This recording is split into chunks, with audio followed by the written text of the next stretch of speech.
Hi, I'm Louis Salas, Program Manager for Walbro. And I'm Don Ross, Lawn and Garden Business Unit Manager. This video is intended to help you inspect and service Walbro diaphragm carburetors, whether the butterfly or rotary valve models. As you know, Don, a lot of changes in our industry have affected carburetor service.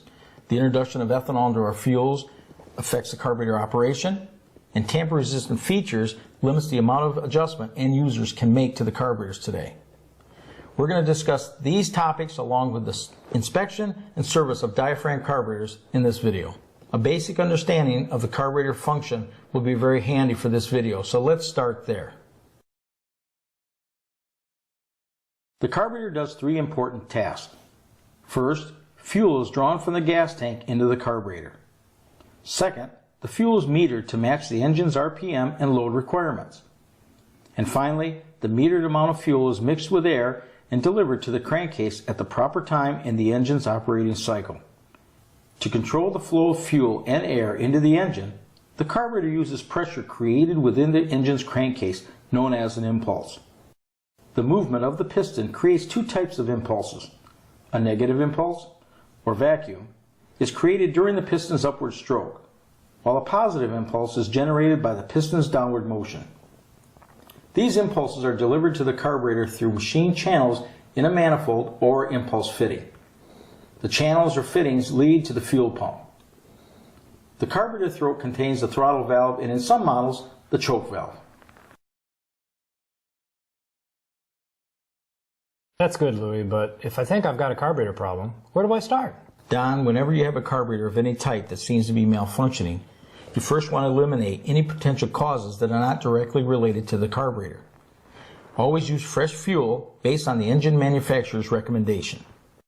Engine problems resulting from bad spark plugs, a clogged muffler, or low compression can also be misinterpreted as carburetor problems, so be sure to include these areas in your initial engine inspection procedures. Then check the fuel tank vent and the fuel filter for obstructions. Debris in either area could easily cause a fuel delivery problem. If the filter is dirty, clean or replace it with an original Walbro fuel filter. If the tank and vent are clear, disassemble and inspect the air filter. Because carburetors depend on adequate airflow, a clogged filter could result in an overly rich condition. Next, check the fuel and primer lines. Be sure they aren't pinched, plugged, or cut. Your initial inspection should also include a pressure check of the fuel line and the carburetor. Pressure testing the carburetor reveals the operating condition of the inlet needle. Connect your Walbro pressure tester part number 57-11 to the fuel line. Apply air pressure by slowly depressing the plunger. The gauge will indicate an increase in pressure until the inlet needle valve unseats. This level is referred to as the pop-off pressure and may range from 15 to 50 psi due to the variety of carburetor design specifications. Occasionally, the inlet needle valve will not unseat. In this case, you'll need to disassemble the carburetor, which we'll get into in just a bit. After popping off, the gauge will drop to indicate the pressure at which the inlet valve reseats. This is referred to as the reseat pressure. The inlet needle should reseat and hold a minimum of 5 psi. Complete the pressure check by performing the same test at the carburetor's fuel inlet. If pressure tests show proper needle operation, it's time to check the carburetor mounting area and the manifold and gasket connecting the carburetor to the engine's crankcase for wear or damage. Be sure to inspect the impulse passage leading to the fuel pump chamber. Crankcase impulses must be able to reach the carburetor for it to operate properly. To test, put a drop of oil over the passage. Crank the engine a few times and watch the oil. If the oil doesn't move or only moves slightly, the passage is blocked and must be cleared. If the engine you're working on has a reed valve, check the valve. It should be free of debris and properly aligned with the intake port. We should note that everything we've talked about so far applies to all types of diaphragm carburetors. But now, we want to look specifically at servicing the two major types of Walbro diaphragm carburetors that are used in handheld equipment. Walbro manufactures a variety of butterfly valve carburetor models, yet their components are all very similar. let's see how a butterfly valve carburetor functions. The butterfly valve carburetor can be divided into three basic areas of operation: the fuel pump, the fuel metering area, and the throttle and choke valve. The fuel pump is made up of a cover, a gasket, a diaphragm, and the pump side of the carburetor body. The pump is activated by crankcase impulses delivered through a machine channel or an impulse fitting. The metering side also includes the fuel inlet screen, the inlet needle orifice,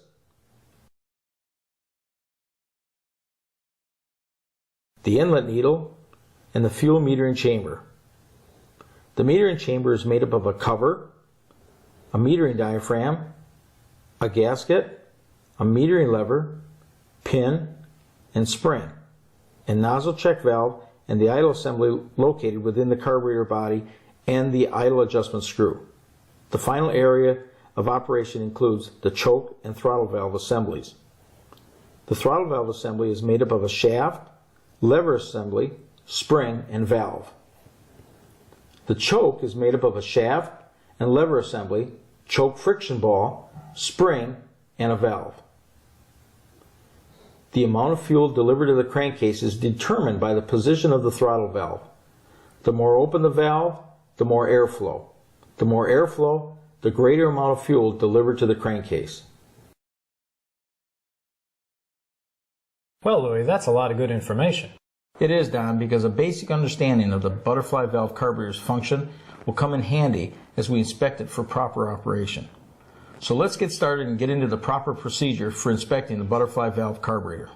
Before you begin inspecting the carburetor, be sure the metering and fuel pump areas are completely disassembled. Idle progression holes have been machined into the carburetor body. These passages are accessible through a Welsh plug. To remove the Welsh plug, use tool number 500-16, available in both the 400-595 and 500-500 Walbro toolkits. Position the sharp end of the tool at a slight angle and tap the tool until it penetrates the Welsh plug. Then apply light pressure to the handle until the plug pops out. Be careful not to contact or damage the carburetor body with the tool. Once the carburetor is disassembled, clean the entire body and its covers. Use mineral spirits to avoid damage to carburetor parts and blow dry with approximately 25 psi of compressed air. Be sure all holes and passages are clear. On models with a check valve that has a nozzle feed hole, you can verify the nozzle check valve's operation with a small hose or fuel line. Position the hose or fuel line over the metering chamber side of the nozzle. Then draw the nozzle check valve up against the retainer 2 or 3 times to ensure it's operating properly. Do not use a metal tool to clear the nozzle. Now we can reassemble the carburetor, beginning by installing the Welsh plug using tool number 500-15. Align the Welsh plug and position the tool on the dome part of the plug. Then tap the plug until it becomes flat.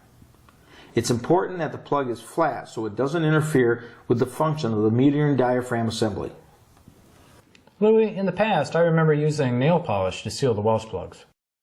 Yes, Don, that's true. However, because of ethanol fuels, we no longer use fingernail polish or any kind of sealant on the Welsh plugs.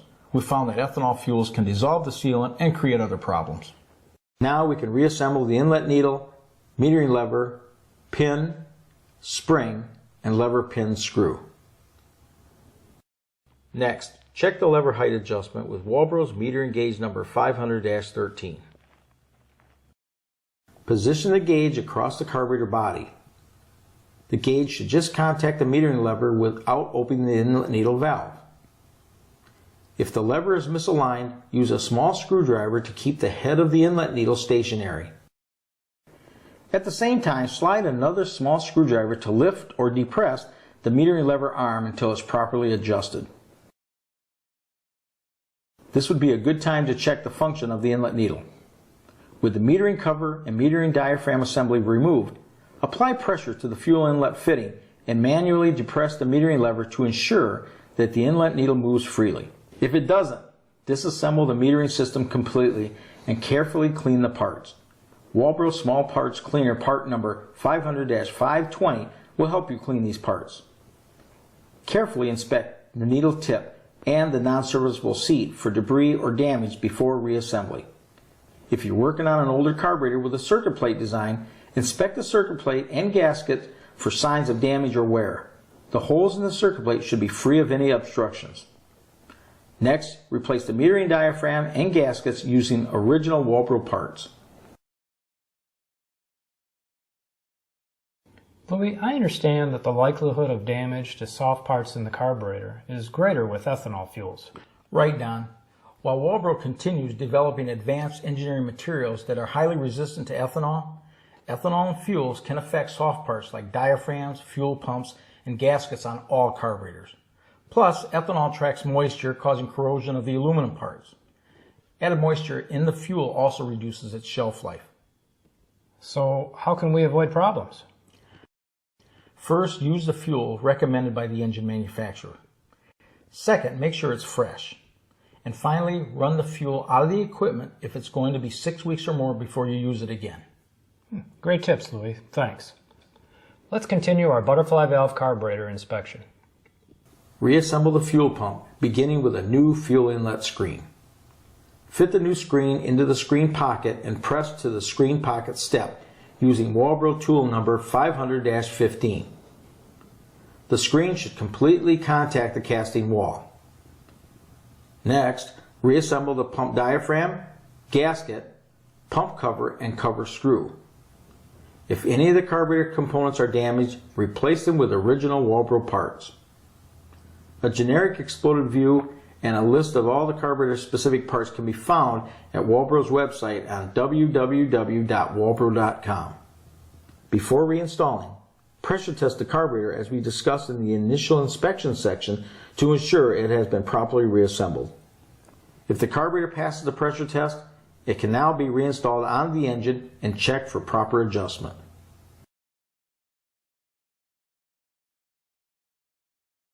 Louis, I understand that carburetor adjustment procedures have changed to accommodate newer carburetors with tamper-resistant features. That's right.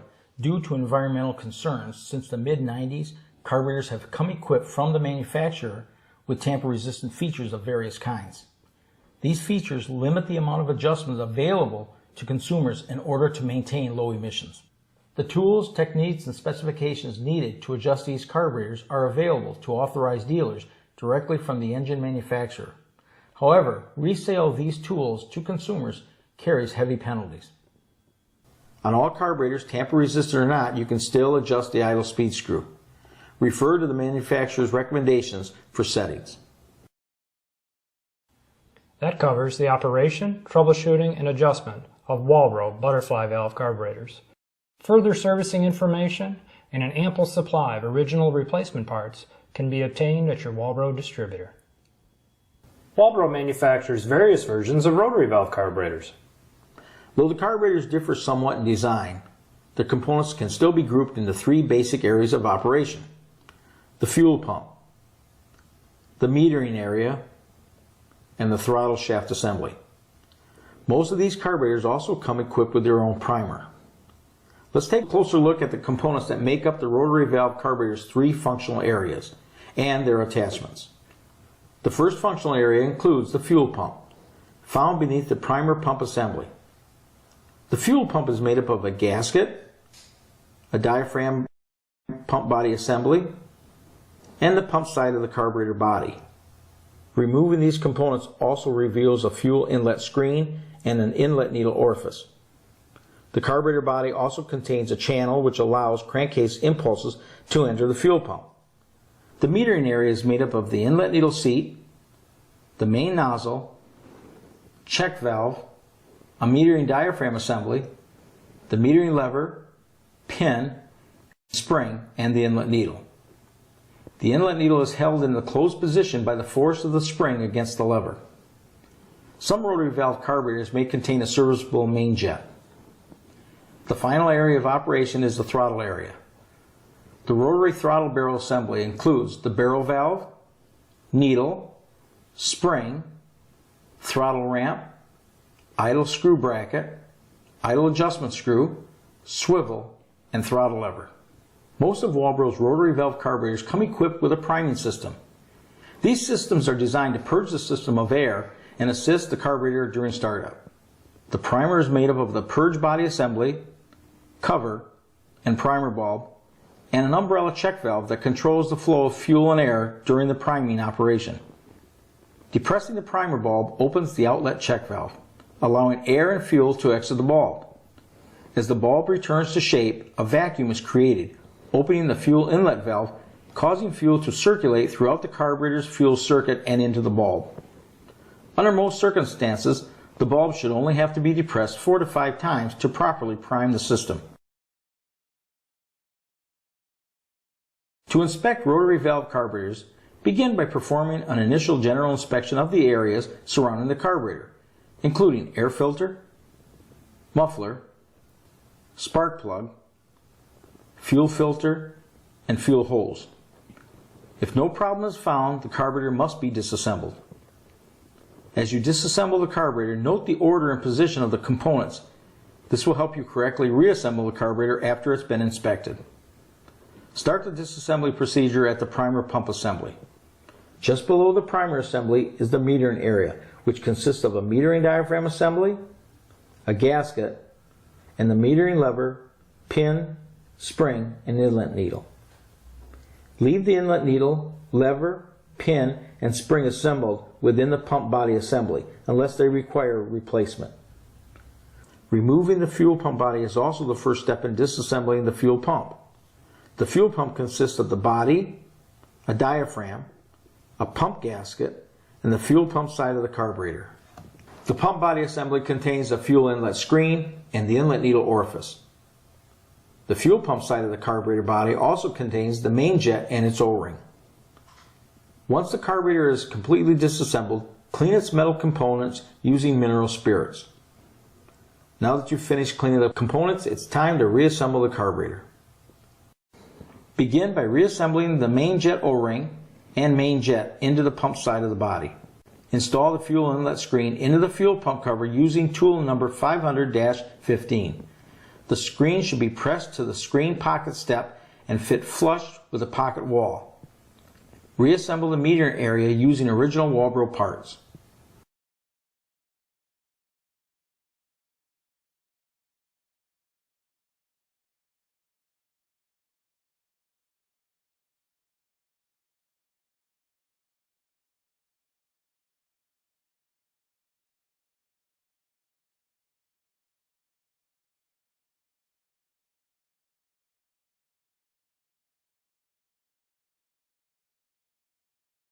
Check the lever height adjustment with Walbro's metering gauge number 500-13 and adjust as needed.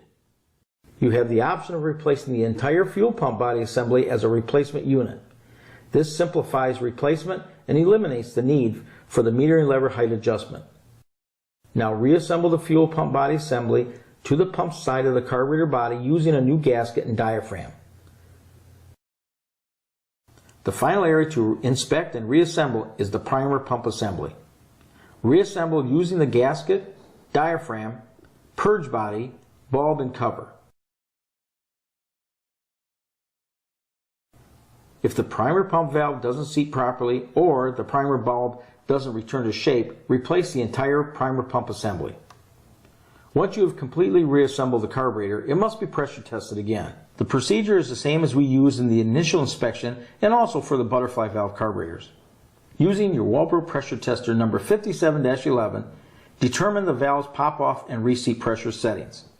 Be sure the inlet needle valve is wet before you pressure test it. The gauge will indicate an increase in pressure until the inlet needle valve unseats. The inlet needle should unseat between 15 to 60 psi, depending upon the carburetor's design specifications. This level is referred to as the pop-off pressure.